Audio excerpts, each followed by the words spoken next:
Macao, Península de China. Noviembre de 1971, 2 de la mañana. El aire en esa habitación pesaba, saturado por el humo de cigarrillos caros y ese olor inconfundible a madera vieja y barniz que solo tienen los casinos privados que han visto demasiada historia. No era una fiesta, no era una reunión de negocios amistosa. Las puertas dobles de roble estaban cerradas con cerrojo, y afuera, hombres con trajes oscuros y manos callosas se aseguraban de que nadie interrumpiera. La regla en ese piso superior era absoluta. Lo que pasara en esa mesa no saldría de esas 4 paredes, sin cámaras, sin prensa, sin testigos que no estuvieran ya comprometidos con el silencio. Si el hombre sentado frente al cañón fallaba, su carrera terminaría esa noche, o algo mucho peor, su vida. He pasado los últimos 30 años rastreando testimonios de dobles de acción, guardaespaldas y técnicos de iluminación que estuvieron en los sets de Hong Kong durante los años 70. Mi trabajo no es alimentar el mito, sino diseccionar la realidad que Hollywood y las productoras asiáticas prefirieron quemar. Hablo con la frialdad de quien ha leído expedientes que nunca debieron ver la luz. Y lo que les voy a contar es la historia que las tríadas chinas intentaron enterrar durante 5 décadas. Todo comenzó 3 semanas antes de esa noche en Macao, con un simple desplante en un restaurante de Nathan Road, en el corazón de Kowloon. En aquel entonces, Bruce Lee no era solo una estrella de cine, era un fenómeno cultural que estaba rompiendo los esquemas de cómo el mundo veía al hombre asiático. Pero en las sombras de Hong Kong, el éxito tiene un precio, y ese precio se paga en forma de protección. Las tríadas, las organizaciones criminales que controlaban desde el tráfico de opio hasta la distribución de películas, no veían a Bruce como un maestro de artes marciales. Lo veían como una fuente de ingresos que se negaba a pasar por caja. Bruce había rechazado sistemáticamente pagar las cuotas de extorsión para sus filmaciones. Su lógica era simple. Él no necesitaba protección, porque él era su propia protección. Para un alto mando de la mafia organizada, un hombre conocido en los bajos fondos simplemente como el jefe, esto no era solo una pérdida de dinero, era una falta de respeto que amenazaba su autoridad ante los demás clanes. El jefe era un hombre de la vieja guardia, alguien que creía que el acero y la pólvora eran las únicas verdades universales. Para él, las demostraciones de velocidad de Bruce en la pantalla eran trucos de edición, juegos de luces y coreografías ensayadas para engañar al ojo de un público ignorante. Decidió que era hora de poner a prueba la legitimidad del pequeño dragón, no en un set de filmación, sino en su propio terreno. La invitación llegó en forma de un mensaje breve y frío entregado a través de un productor de cine que servía de puente entre la industria y el crimen organizado. Este productor, un hombre que años después, en su lecho de muerte, filtraría los detalles que hoy les narro, estaba aterrorizado. Sabía que esa invitación a Macao no era opcional, era un tribunal. Bruce Lee recibió el mensaje mientras terminaba una sesión de entrenamiento. Sus allegados, incluyendo a Raymond Chow, le suplicaron que no fuera. Sabían que Macao en esa época era un territorio sin ley donde las desapariciones eran moneda corriente. Pero Bruce tenía una filosofía que aplicaba a cada aspecto de su vida. El miedo es solo una falta de preparación. Si retrocedía ante la amenaza, su mensaje de empoderamiento y libertad se desmoronaría como un castillo de naipes. Llegó a Macao solo, sin armas, sin guardaespaldas. Vestía un traje sencillo, oscuro, que ocultaba la musculatura eléctrica que había cultivado con una disciplina casi religiosa. Antes de entrar al casino, se detuvo un momento frente a un espejo en el vestíbulo. No para arreglarse el cabello, sino para realizar un ligero estiramiento de muñecas. Un movimiento circular, casi imperceptible, que buscaba lubricar las articulaciones para lo que sabía que vendría. Era su única preparación. Al entrar en la suite privada, el escenario estaba dispuesto para una ejecución psicológica. En el centro, una mesa circular de juego. De un lado, el jefe, rodeado por 3 de sus ejecutores más leales, hombres que no pestañearon cuando Bruce entró. Del otro lado, una silla vacía. El productor estaba en una esquina, temblando tanto que el hielo en su vaso de whisky no dejaba de tintinear. El jefe no perdió el tiempo con cortesías. Sacó una Smith & Wesson calibre .38, un arma pesada, de corto alcance pero letal, y la puso con un golpe seco sobre el tapete verde de la mesa. El sonido del metal contra la madera resonó en el silencio absoluto de la habitación. «Dicen que eres el hombre más rápido del mundo», dijo el jefe. Su voz era un susurro áspero que cortaba el humo del cigarrillo. Dicen que tu cuerpo se mueve antes de que el pensamiento se forme. Yo digo que no eres más que un actor que ha empezado a creerse sus propias mentiras. Bruce no respondió de inmediato. Se sentó con una calma que, según el testigo, era más inquietante que el arma misma. Su respiración era lenta, controlada, profunda. No había rastro de sudor en su frente, a pesar de que la temperatura en la sala era elevada. El jefe tomó el arma. Con un movimiento deliberado, la cargó y apuntó directamente a la frente de Bruce. La distancia no superaba los 5 centímetros. Era una distancia de contacto. A esa proximidad no hay margen de error, no hay trayectoria que calcular. Solo hay un dedo ejerciendo presión sobre un gatillo y una bala que viaja a cientos de metros por segundo. La apuesta es simple, continuó el mafioso. Tú afirmas que la velocidad humana puede anticiparse a la intención mecánica. Yo afirmo que este trozo de plomo es más rápido que cualquier músculo. Si te mueves y fallo, tienes mi respeto y la protección de mi clan será gratuita para siempre. Si te mueves y no eres lo suficientemente rápido, bueno, el mundo tendrá un mártir y yo tendré una preocupación menos. Los guardaespaldas sonrieron. Para ellos era una broma macabra. Estaban convencidos de que Bruce Lee, el gran guerrero de la pantalla, se quebraría, pediría clemencia o se quedaría paralizado por el miedo primario que provoca mirar el fondo oscuro de un cañón cargado. Pero Bruce no cerró los ojos, no suplicó. En ese instante, el tiempo pareció detenerse para todos los presentes. El silencio se volvió tan denso que se podía escuchar el segundero del reloj de pared, marcando un ritmo que parecía una cuenta regresiva. Bruce mantuvo las manos visibles, apoyadas suavemente sobre sus muslos. Estaba en un estado de flujo absoluto, esa zona mental donde el entorno desaparece y solo queda la conexión pura entre el observador y el objeto. Lo que el jefe cometió fue el error fatal de subestimar el silencio. Creyó que Bruce estaba congelado por el terror, pero Bruce estaba leyendo. Estaba leyendo la tensión en el antebrazo del tirador, el ligero cambio en la dilatación de sus pupilas y la microcontracción del dedo índice que precede al disparo. Entonces ocurrió el primer acto, lo que yo llamo el payoff número 1. Sin que nadie viera el movimiento de su mano, antes de que el jefe pudiera siquiera cerrar el ojo izquierdo para precisar el tiro, Bruce realizó un movimiento circular ascendente. Fue tan rápido que el productor juró años después que solo vio un destello de luz. Cuando los presentes recuperaron la visión del cuadro completo, algo había cambiado. Sobre el cañón de la Smith & Wesson, justo detrás de la mira delantera, descansaba una moneda de 10 centavos de Hong Kong. Nadie la vio salir de su bolsillo. Nadie vio el brazo de Bruce extenderse. La moneda estaba ahí, perfectamente equilibrada sobre el acero frío del arma. Era una bofetada psicológica sin precedentes. Bruce no solo había sido lo suficientemente rápido como para tocar el arma, sino que lo había hecho con tal precisión y delicadeza que no había desviado el pulso del tirador, dejando un objeto extraño como prueba de su superioridad. El jefe parpadeó, confundido. El peso adicional de la moneda, aunque mínimo, rompió su concentración. El sudor empezó a correr por la nuca de los guardaespaldas, quienes dieron un paso atrás, instintivamente, como si estuvieran frente a algo que no pertenecía al mundo natural. Tu dedo es lento porque tu mente está llena de arrogancia, dijo Bruce, rompiendo por primera vez el silencio con una voz que era como el filo de una navaja. Crees que el arma te da el poder, pero el arma es solo una extensión de tu miedo. El jefe, enfurecido por la humillación, apretó los dientes.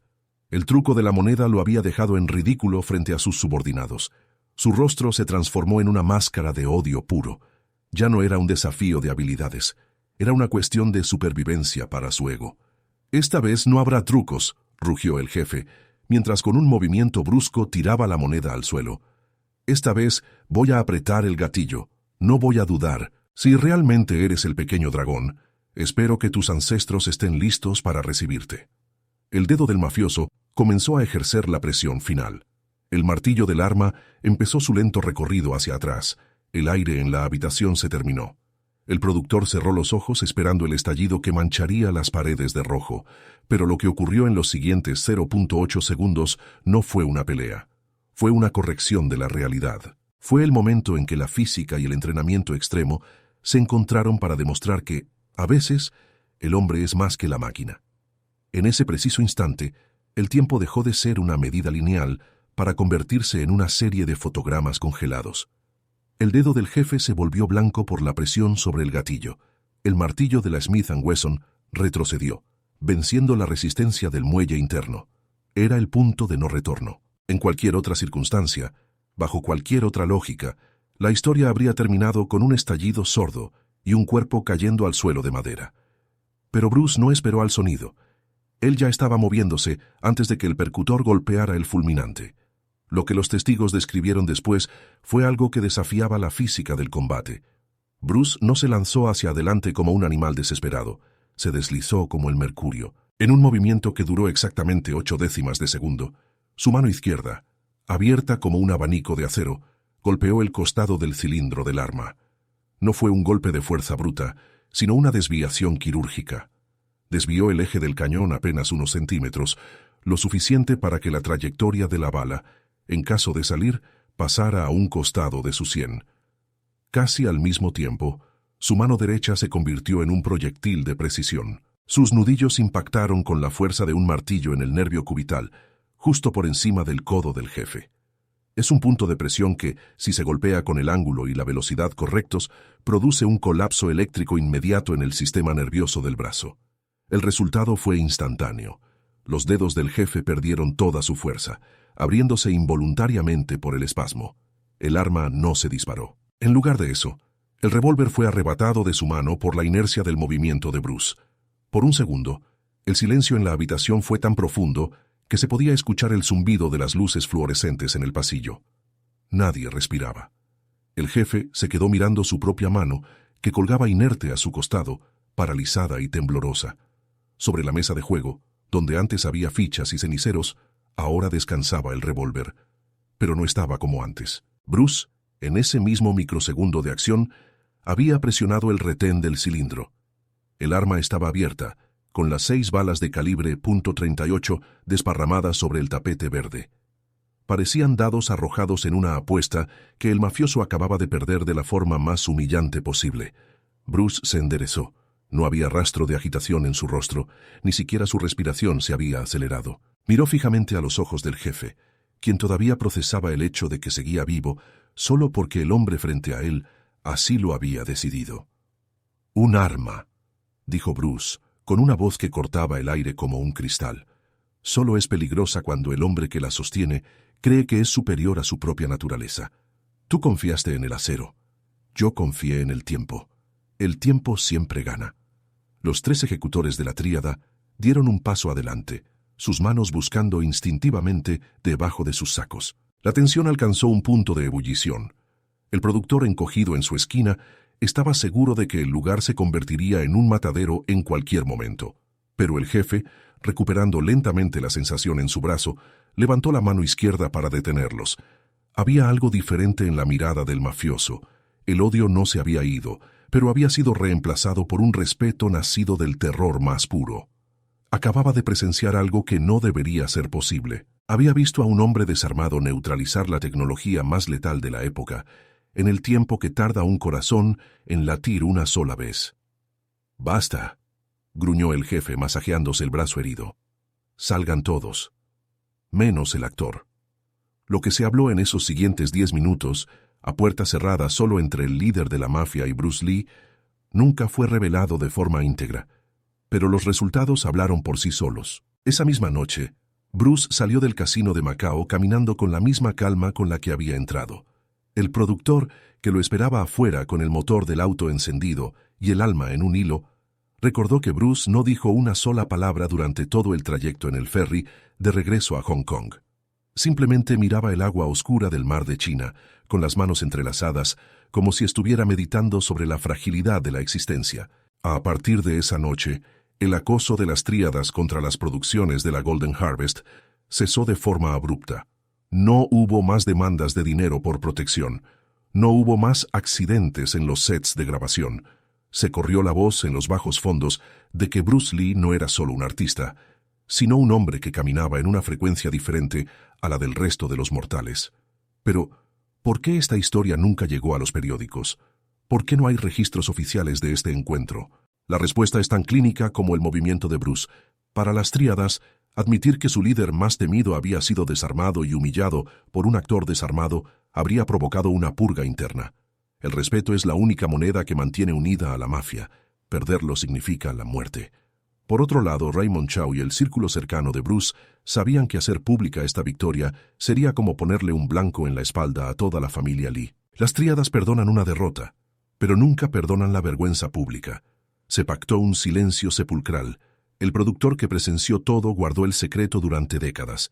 Solo cuando sintió que el final de sus días estaba cerca, decidió que la verdad era demasiado pesada para llevársela a la tumba. Me contó que durante años tuvo pesadillas con el sonido de las balas rodando sobre la mesa de Macao. Decía que lo que más le perturbaba no era la violencia de Bruce, sino su falta de ella. Bruce no necesitó romperle el cuello al jefe para vencerlo, solo necesitó demostrarle que su poder era una ilusión. Esta es la verdadera esencia de lo que Bruce Lee intentaba enseñar. Mucha gente ve sus películas y ve golpes, patadas y gritos, pero lo que ocurrió en esa suite de Macao fue la aplicación pura de su filosofía, el Jeet Kune Do, el camino del puño que intercepta.